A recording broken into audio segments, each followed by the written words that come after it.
Bonjour tout le monde, me voici aujourd'hui de nouveau avec Elisa. Bonjour Julie, bonjour à tous. Tu es psychopédagogue et aujourd'hui on va parler des outils que tu utilises en tant que psychopédagogue. Alors on t'écoute.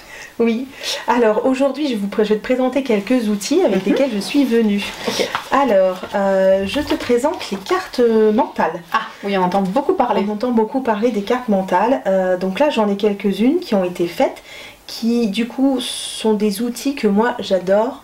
Parce que la carte mentale va permettre de structurer un contenu, quel qu'il soit, avec des couleurs, tu vois, avec une spatialisation sur la page, avec... Alors là, celle-ci était réalisée par, au format informatique, mais on peut le faire bien sûr à la main. Donc c'est vraiment un acte créatif de dessin. Et puis d'écrire, on se relie, donc ça s'engramme encore mieux. Voilà, il y a la graphie, on peut y ajouter des petits pictos aussi.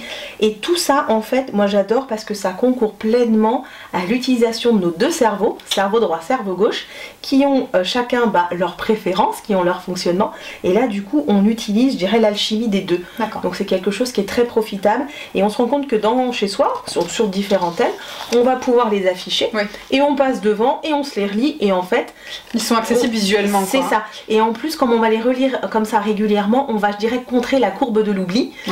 Donc du coup, on va pouvoir plus facilement aller, je dirais, mettre toutes les notions, toutes les connaissances en mémoire long terme, et pas seulement en mémoire court terme. Et donc ça, du coup, c'est ça qui est important. Comme ça reste bien aider à la mémorisation. C'est ce que j'avais fait un petit peu pour mon petit bout de chou qui apprenait les lettres de l'alphabet. J'avais collé à côté de la table, sur le mur de la table de la cuisine.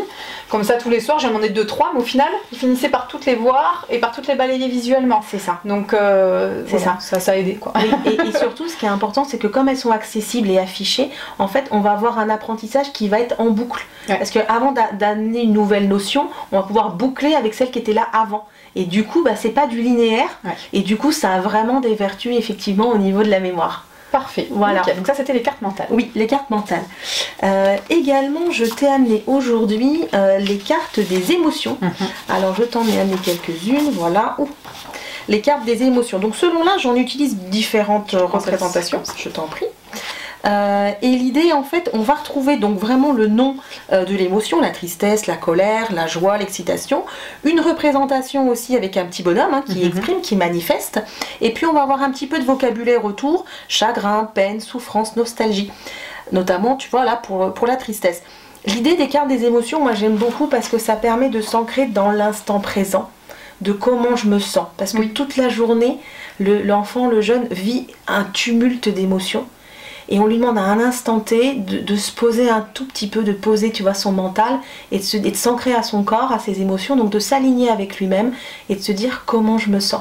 Et ça, c'est super important parce qu'en développant le langage, c'est exactement ce que j'allais dire, parce que les enfants sont énormément dans le présent, donc ils sont déjà un peu plus à l'aise que nous de définir comment ils se sentent, mais c'est vrai que d'avoir tout ce que tu décris là, un faciès, des mots, un vocabulaire, ça enrichit l'apprentissage de ce qui se passe à l'intérieur de soi. Parce qu'après, quand on est adulte ou déjà ado avec les examens et tout, on commence un peu à se dissocier, si je puis dire, même si c'est pas le bon terme, parce que c'est pas du tout ce que je veux dire, mais voilà, on se sépare un petit peu de son cœur, de ses ressentis. C'est ça. Et c'est souvent important de revenir à comment je me sens à l'instant présent. Est-ce que je suis prêt, justement, par exemple, en situation de devoir à faire mes devoirs, comment je me sens à l'intérieur de moi? Est-ce qu'il y a quelque chose qui me tracasse? Et bien, des fois, il peut y avoir quelque chose qui me tracasse ou qui me met dans une joie énorme, mais alors du coup, pareil, pas facile à canaliser.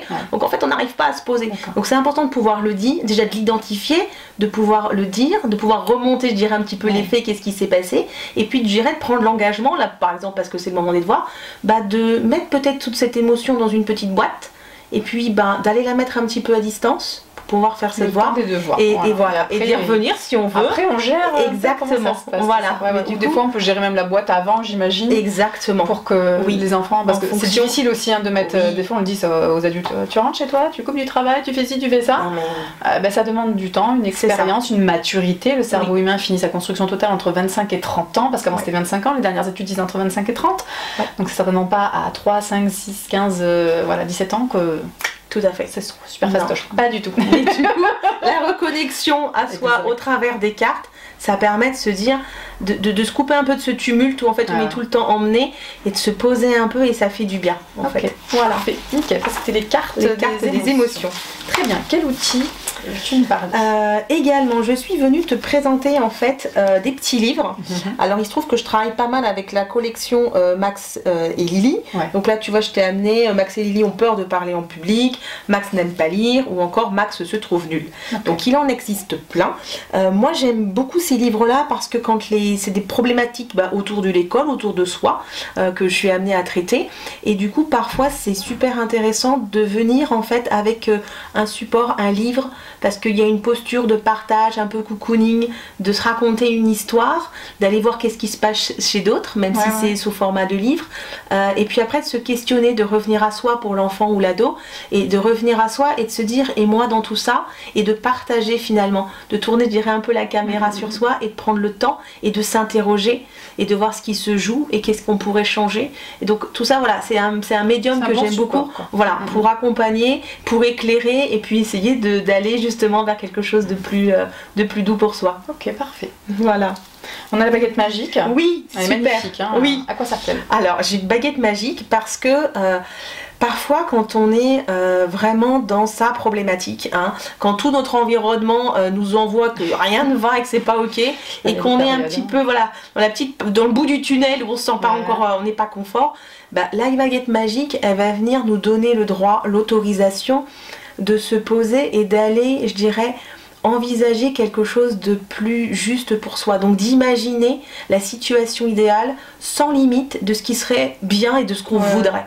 Et ensuite, mon travail, je dirais, d'accompagnante, ça va être d'aller mettre en place finalement les petits pas, les petites actions au quotidien. Les premiers jalons pour atteindre cet objectif peut-être spectaculaire. Tout à fait, se réconcilier avec soi et avec ce qu'on voudrait. Oui, pas se mettre de limites surtout. C'est ça, exactement. Oui, tout à fait. Très bien, alors j'ai une petite peluche aussi toute mignonne. Tout à fait. Alors ça c'est Gaston. Je te présente Gaston qui m'accompagne très souvent quand je reçois des maternelles parce que des fois en maternelle, oh là là, c'est le tumulte de plein de choses, on demande plein de choses dans un environnement qui n'est pas toujours expliqué à l'enfant quand il va rentrer. Il y a des parents pour différentes raisons c'est un passage je dirais obligé où on s'y attend, mais du coup pour l'enfant c'est pas toujours évident. C'est pas toujours évident. Voilà.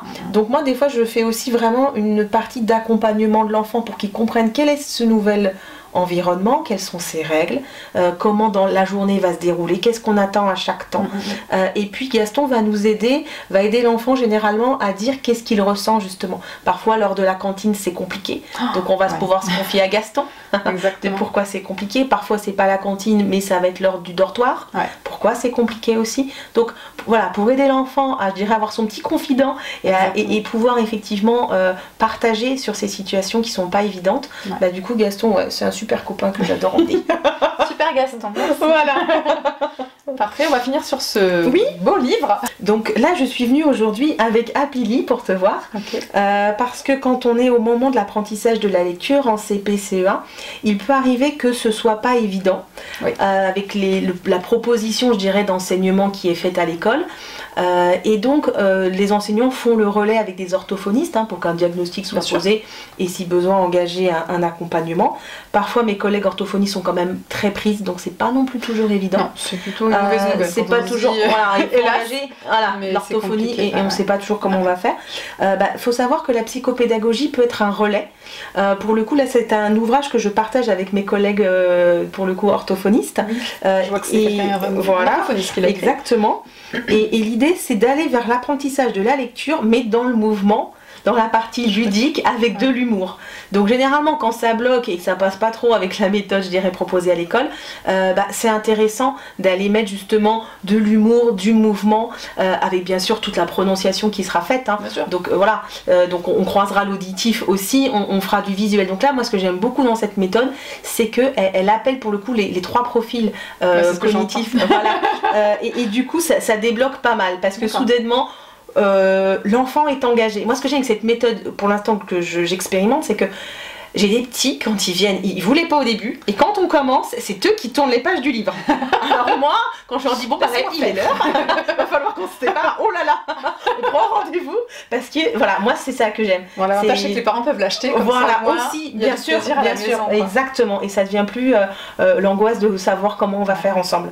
C'est un bon outil, parfait. Ouais. Bon, j'imagine que tu as 1000 autres outils, mais là on a présenté les principaux, mais tu as aussi les cartes, la brain gym, les réflexes archaïques, tu orientes aussi vers la kinésiologie et d'autres professionnels, parce qu'évidemment, accompagner un enfant, c'est avec plusieurs pros. Et voilà, merci infiniment pour cette magnifique découverte, Elisa. Merci Julie. Avec plaisir. Merci à vous de nous avoir écoutés. N'hésitez pas à contacter une psychopédagogue. Au revoir et à bientôt. Merci, au revoir.